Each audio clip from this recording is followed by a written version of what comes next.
Assalamualaikum and good evening to Sir Arvin and to all my other fellow classmates.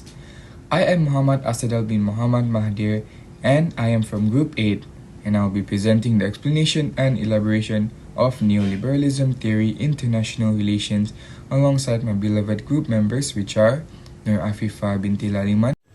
Hello. IZZATUL ELLYSA binti MOHAMED MARINO. Hi.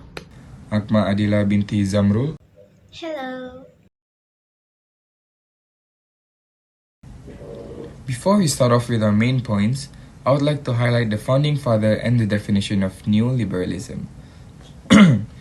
Neoliberalism began accelerating in importance with the establishment of the Mont Pelerin Society in 1947, whose founding members included Friedrich Hayek, Milton Friedman, Karl Popper, George Stigler, and Ludwig von Mises.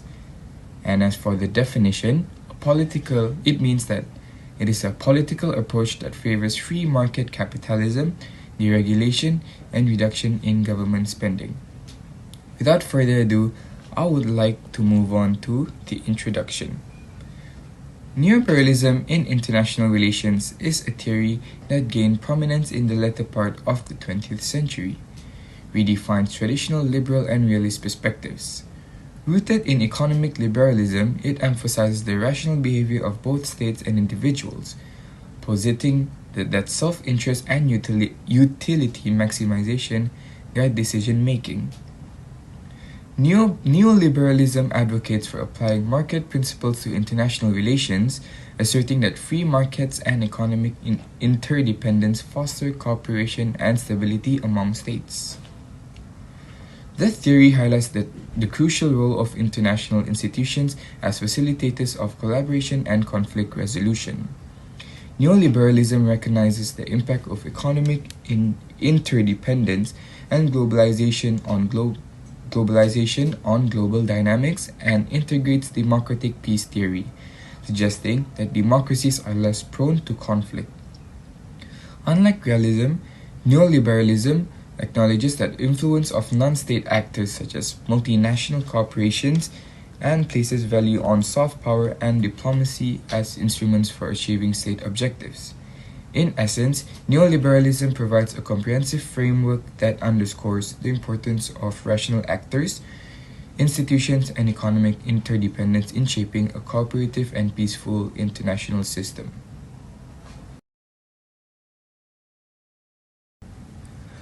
Now, we move on to the main points. I have managed to find several points and I will break through all of them.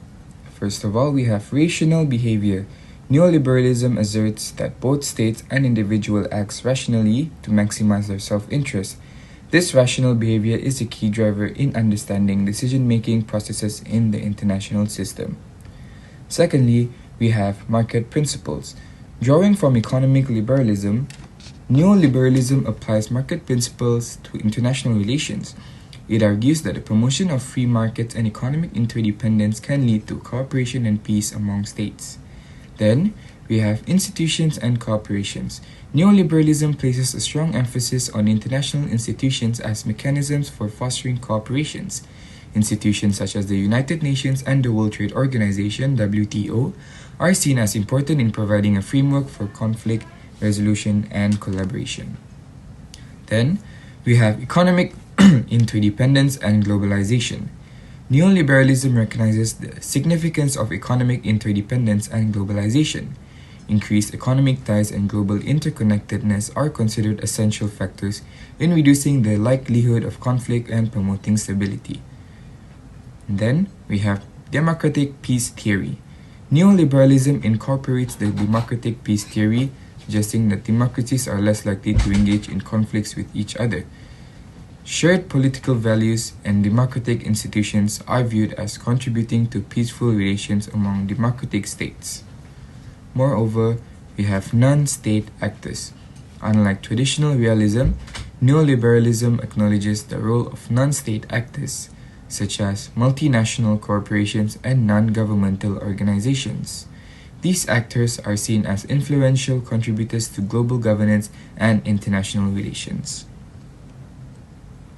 Other than that, we also have soft power and diplomacy. Neoliberalism values soft power and diplomacy as effective tools in international relations. It argues that coercion and military force should be used sparingly, with an emphasis on negotiation, persuasion, and the building of alliances to achieve state objectives. Moving on to the next one, we have cooperation over conflict. In contrast to realist perspectives that focus on competition and conflict, neoliberalism emphasizes the potential for cooperation. Through economic interdependence, international institutions, and diplomatic efforts, neoliberalism envisions a world where states work collaboratively to address common challenges. That is all. Thank you. Thank you, ASADEL. Now I'm going to talk about the main factors of this theory. So, neoliberalism promotes free trade as a key element in international relations. It emphasizes reducing government interventions in markets, fostering economic globalization, and advocating for minimal trade barriers. Not only that, it promotes the idea that free trade benefits all parties involved and emphasizes reducing trade barriers, tariffs, and restriction to encourage economic cooperation among nations. Also, proponents argue that unrestricted commerce enhances efficiency, spurs economic growth, and benefits nations by allowing comparative advantage to drive specialization. Critics, however, contend that it can exacerbate inequality and disadvantage certain industry or countries. In summary, free trade is a central tenet of neoliberalism, aiming to optimize global economic interactions through minimal state interference. Moving on to the second point, which is international institutions. In neoliberal international relations, international institutions play a crucial role. So these institutions, like the World Bank or World Trade Organization (WTO), facilitate cooperation and establish rules for global economic interactions. Neoliberalism advocates for their importance in fostering stability, resolving disputes, and promoting free markets. Some argue that such institutions enhance collaboration, economic growth, and peaceful relations among nations. However, critics highlight concerns about power imbalances and the potential for this institution to favor the interests of powerful states of corporations. Therefore, international institutions are vital in neoliberalism due to their role in promoting cooperation, facilitating trade, and establishing rules for global interactions. Neoliberals believe that these institutions create a framework for a fair competition around the world.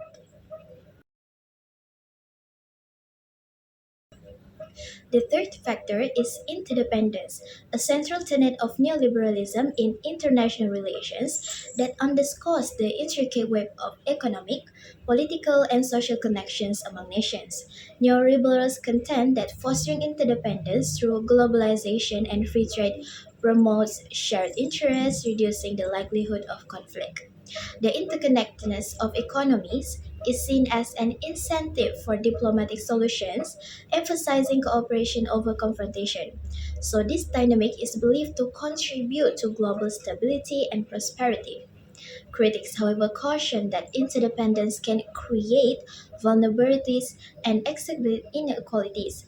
Despite debates, neoliberalism asserts that cultivating interdependence facilitates collaboration, emphasizing mutual benefits and shaping a world where nations are incentivized to work together for collective well being. Now, moving on to the last point, which is diplomacy and cooperation. Diplomacy and cooperation are integral to neoliberalism in international relations. Neoliberals emphasize that fostering diplomatic channels and cooperative efforts among nations is paramount for resolving disputes and maintaining peace.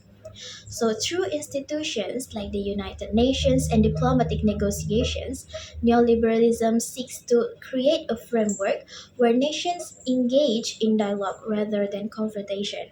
Cooperative agreements especially in trade and economic matters, are viewed as mutually beneficial, contributing to global prosperity. While critics argue about power imbalances and the potential for exploitation, neoliberalism contends that a diplomatic and cooperative approach encourages shared interests, reinforces stability, and provides avenues for addressing complex challenges. Assalamualaikum warahmatullahi wabarakatuh, and hello everyone. My name is BINTI LALIMAN, and now I will continue with the positive and negative impacts of neoliberalism towards the international relations.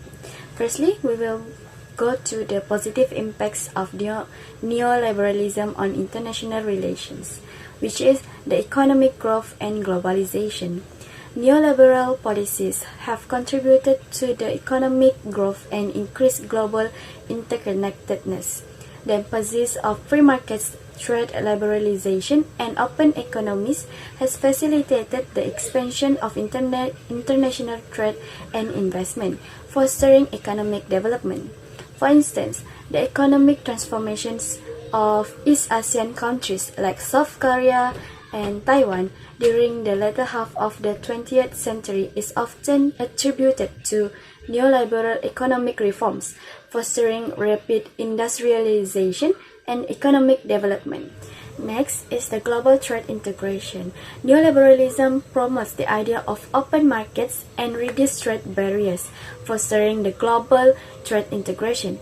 This can lead to increased specialization, efficiency, and access to a wider variety of goods and services for consumers. For example, the establishment of the European Union and the elimination of trade barriers among the member states exemplify the neoliberal principles of regional economic integration, contributing to the economic growth. Moreover, neoliberal policies often encourage innovation and the transfer of technology across borders. Open markets and competition can create the incentives for research and development, leading to technological advancements. For instance, the global tech industry, with companies like Apple, Google, and Microsoft, is a product of neoliberal principles that incentivize the innovation, competition, and the cross-border flow of technology and ideas. And now we will move to the negative impacts of neoliberalism towards the international relations. One of the criticisms of neoliberalism is its tendency to increase the income inequality. The emphasis on free markets can lead to unequal distribution of wealth, both domestically and globally. For example, the increasing wealth gap within countries, as seen in the Occupy Wall Street movement that emerged in response to perceived economic inequalities in the United States, is often critical of neoliberal economic policies. Secondly, the liberalization of financial markets, while fostering capital mobility, has also led to increased vulnerability to financial crisis. For example, the 2008 global financial crisis, it highlighted the risks associated with deregulation and inadequate oversight, impacting economies worldwide and illustrating the potential pitfalls of unfettered neoliberal principles. Last but not least, the environmental degradation. Critics often argue that neoliberal emphasis on economic growth may come at the expense of environmental sustainability. A shortage of resources and ecological degradation can result from prioritizing profit over concerns regarding the environment. For instance, deforestation in the Amazon rainforest, driven by agricultural expansion and resource extraction, is associated with neoliberal economic policies that prioritize short-term economic gains. In summary, neoliberalism in international relations has yielded positive outcomes such as economic growth, global trade integration, and technological innovation. However, it has also generated negative impacts including the income inequality, financial instability, and environmental degradation. The economic transformations of countries like South Korea exemplifies positive effects, while movements like Occupy Wall Street and the 2008 financial crisis underscore the negative consequences. The subject matter surrounding neoliberalism highlights the complex and diverse aspects of its impact on international relations, emphasizing the necessity for thoughtful consideration and implementation of policies. I think that's all from my part, and now we will move to the next part that will be presented by IZZATUL ELLYSA. Please welcome. Thank you, AFIFAH. Now I'm IZZATUL ELLYSA binti Mohamed MARINO will continue the presentation about the pros and cons of neoliberalism. The pros of neoliberalism is a relative of new model of policy in the sphere of economic and social study that implies the shift of control over environmental factor from the public to the private sector. Neoliberalism has tremendous potential of making the economy stronger by promoting private ownership, open markets, fixed exchange rate, and the expansion of the tax base. Such as approach towards the economy is one of the strongest points of neoliberalism, since countries are at the much lower risk of recession. The enhance in product distribution adds to development of a more competitive and innovative business environment where companies try to outperform each other by coming up with the latest product while maintaining the competitive prices. In return, significantly benefit consumers that want to receive products that are affordable and high quality. The internationalized economy created with the help of free trade also contribute to the new development and creation of new commodities and innovation that have never been seen on the market, thus increase the speed of economic and innovational progress. The economic benefit of neoliberalism are not as evident to many even though they exist and work to their full potential. The neoliberal policy implemented by the state legislative bodies can enhance the potential and lead to great economic success if it implemented correctly. Free trade is a characteristic of neoliberalism. Through free trade, each country can trade with each other at no additional cost, thereby benefiting from the each nation comparative advantage. For example, Brazil is known for its banana, while France is known for its wine, Belgium for its chocolate. Imposing tariffs and other trade barriers make goods more expensive for those implementing them. Neoliberalism believes that free trade makes it cheaper to buy goods abroad, but also that it's of mutual benefit. In today's age, it may seem that free trade is taking jobs away from one country and handing them to another. However, neoliberalism believes that the shift in job is short-lived as consumers are paying less for goods and services, which can in turn be used to pay for other goods, whereby employment can be created.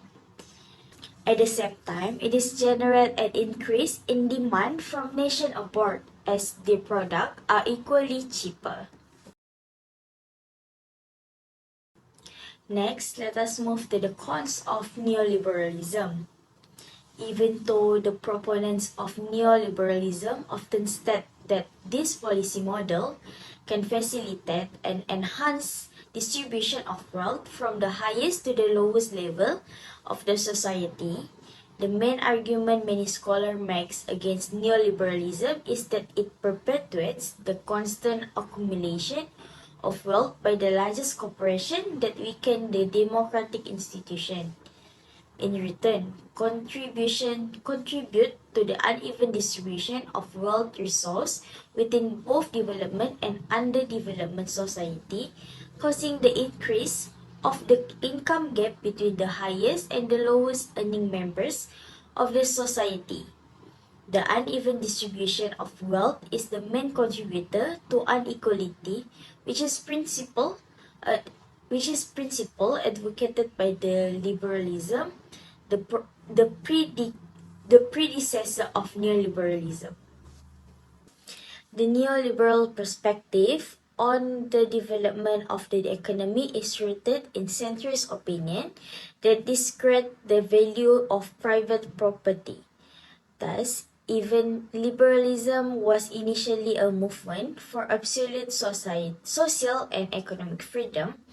Neoliberalism took a 360 return and rejected the idea of social freedom through enforcing somewhat totalitarian regulation that favor the development of those components of the economy that are already large enough to be profitable and competitive.